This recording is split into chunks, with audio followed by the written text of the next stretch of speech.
नमस्कार इंस्टा मंडळी, आज पाटील बनवतोय सगळ्यांचा आवडता खुसखुशीत झणझणीत बांगडा फ्राय। सविस्तर रेसिपीसाठी हा व्हिडिओ शेवटपर्यंत नक्की बघा।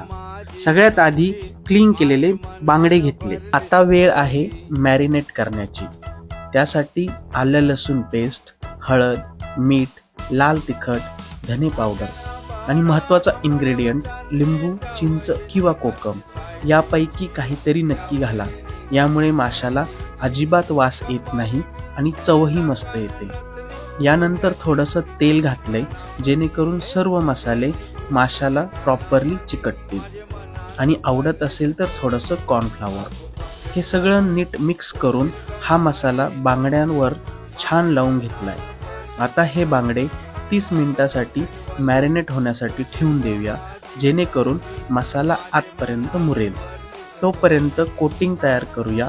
कोटिंगसाठी तांदळाचं पीठ, रवा, मीठ आणि लाल तिखट घेतले। हे सगळं मिक्स केल्यामुळे बांगड्याला एक क्रिस्पीनेस येतो। मॅरिनेट झालेले बांगडे एक एक करून कोटिंगमध्ये नीट घोळवून घेतले आणि गरम तव्यावर तेल टाकून फ्राय करायला सोडून दिले।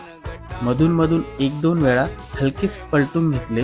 दोन्ही बाजूंनी नीट शिजलंय की नाही याची मात्र खात्री करून घेतली। इथे तुम्ही कढीपत्ता पण घालू शकता, त्यामुळे अरोमा आणि टेस्ट अजून छान येते। चला तर आपला बांगडा फ्राय रेडी आहे।